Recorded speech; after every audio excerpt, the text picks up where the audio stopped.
सोचिए, जब मौत दरवाजे पर हो और बचने का हर रास्ता बंद दिखे, तब इंसान की असली ताकत कहाँ से आती है? आज हम एक ऐसे परिवार की कहानी में उतर रहे हैं जो समंदर के बीचों बीच मौत से लड़ रहा था, और हम जानेंगे कि उनकी हिम्मत का असली सोर्स क्या था। और जवाब सच में आपको हैरान कर देगा। इस पूरी कहानी का दिल, जानते हैं, एक 6 साल के बच्चे के कहे इन शब्दों में छिपा है। ये सिर्फ एक लाइन नहीं थी, नहीं, ये वो जज्बा था, वो स्पिरिट थी जिसने उस परिवार को उस भयानक तूफान में जिंदा रखा, जब हर उम्मीद सच में खत्म हो चुकी थी। देखिए, हर बड़ी यात्रा की शुरुआत एक सपने से होती है, और इस परिवार के लिए वो सपना था कैप्टन जेम्स कुक की 200 साल पुरानी दुनिया की यात्रा को दोहराना। ये कोई अचानक बनाया हुआ प्लान नहीं था, बल्कि एक जुनून था, एक ऐसा जुनून जिसे उन्होंने अपनी जिंदगी के 16 साल दिए थे। जरा इनकी तैयारी का लेवल देखिए, ये कोई वीकेंड वेकेशन नहीं था। उन्होंने 16 साल तक अपनी सेलिंग स्किल्स को मांझा। उनकी नाव वेव वॉकर, उसे सिर्फ बनाया नहीं गया था, उसे दुनिया के सबसे खराब मौसम में टेस्ट किया गया था। मतलब कागज पर तो वो हर चुनौती के लिए पूरी तरह तैयार थे, या कम से कम उन्हें ऐसा लगता तो था। यात्रा की शुरुआत एकदम परफेक्ट थी। अफ्रीका के वेस्ट कोस्ट तक सब कुछ वैसा ही था जैसा उन्होंने सपनों में सोचा था। लेकिन फिर वे दक्षिणी हिंद महासागर में दाखिल हुए। ये दुनिया के सबसे बेरहम समंदरों में से एक है, और यहीं पर उनके 16 साल के सपने का सामना हकीकत की सबसे बड़ी लहर से हुआ। यहीं पर उनके 16 सालों की ट्रेनिंग काम आई। जब बड़ी बड़ी लहरें और चीखती हुई हवाएं उन पर टूटीं, तो उन्होंने पैनिक नहीं किया। उन्होंने तूफानी पाल को नीचे करके बोट को धीमा किया, हर चीज को डबल नॉट से बांधा और सेफ्टी के हर प्रोटोकॉल को फॉलो किया। वो किसी प्रोफेशनल सेलर की तरह लड़ रहे थे। पर कभी-कभी नेचर की ताकत के आगे सारी तैयारी धरी की धरी रह जाती है। अचानक एक विशाल सीधी खड़ी लहर ने नाव पर हमला कर दिया। टक्कर इतनी जबरदस्त थी कि नाव के कैप्टन को एक कपड़े की गुड़िया की तरह डेक पर पटक दिया गया।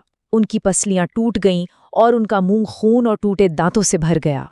और ठीक उसी पल कैप्टन की पत्नी मैरी की चीख सुनाई दी, हम डूब रहे हैं, डेक टूट गए हैं, हम पानी से भर गए हैं। नाव का ढांचा टूट चुका था।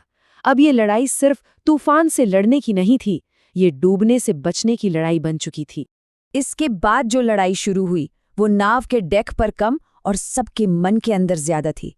कहानी अब फिजिकल स्ट्रगल से हटकर मेंटल और इमोशनल ब्रेकडाउन पर फोकस हो जाती है, खासकर बड़ों के लिए। ये वो पल था जब उम्मीद टूट रही थी। हर कोशिश के बावजूद नाव में पानी भरता ही जा रहा था। उनकी मदद की पुकार, उनकी मेडे कॉल्स का कोई जवाब नहीं आ रहा था। उस रात कैप्टन और उनकी पत्नी ने एक दूसरे का हाथ पकड़कर खामोशी से मान लिया था कि उनका अंत अब बहुत करीब है। लेकिन ठीक उसी वक्त जब बड़े हिम्मत हार रहे थे, कहानी में एक ऐसा मोड़ आया जिसकी किसी ने कल्पना भी नहीं की थी। और ये मोड़ आया 2 छोटे बच्चों के जरिए, जिनकी हिम्मत ने सब कुछ बदल दिया। ये शब्द 7 साल की सूजन के थे। सोचिए, एक 7 साल की बच्ची, उसने अपनी इतनी बड़ी चोट को सिर्फ इसलिए छिपाया ताकि वो अपने पिता के स्ट्रेस को और न बढ़ाए। ये एक बच्चे की तरफ से दिखाई गई समझदारी और निस्वार्थता का शायद सबसे बड़ा उदाहरण है। और वो कोई मामूली चोट नहीं थी, असल में वो जानलेवा हो सकती थी। उसके सिर में खतरनाक सूजन थी, उसकी आंखों के चारों तरफ खून जम गया था। इतनी तकलीफ के बाद भी उसका शांत रहना, ये उसकी हिम्मत की गहराई को दिखाता है। यहाँ आप बड़ों और बच्चों के नजरिए का फर्क साफ देख सकते हैं। एक तरफ थे अनुभवी वयस्क जो नाव की तकनीकी खराबियों को देखकर निराश हो रहे थे, और दूसरी तरफ थे बच्चे जो अविश्वसनीय रूप से शांत और आशावादी थे। उनकी ताकत नाव बचाने में नहीं, बल्कि इस विश्वास में थी कि वे सब एक साथ हैं। बच्चों की इसी असाधारण हिम्मत ने कैप्टन के अंदर जीने के जज्बे को फिर से जिंदा कर दिया। ये इमोशनल लड़ाई का सबसे बड़ा टर्निंग पॉइंट था। ये एक डायरेक्ट कनेक्शन था। अपने बेटे के शब्द सुनने के बाद पिता को लड़ने की एक नई वजह मिल गई। उनकी निराशा एक फौलादी संकल्प में बदल गई। अब ये लड़ाई सिर्फ नाव बचाने की नहीं थी, ये अपने बच्चों के अटूट विश्वास को जिंदा रखने की लड़ाई थी। इसी नए संकल्प के साथ कैप्टन ने एक बहुत मुश्किल लेकिन जान बचाने वाली समुद्री तरकीब अपनाई। उन्होंने नाव को हीव टू किया। इसका मतलब है उन्होंने नाव के टूटे हिस्से को लहरों से दूर मोड़ दिया और एक अस्थायी समुद्री एंकर बनाकर नाव को स्थिर किया।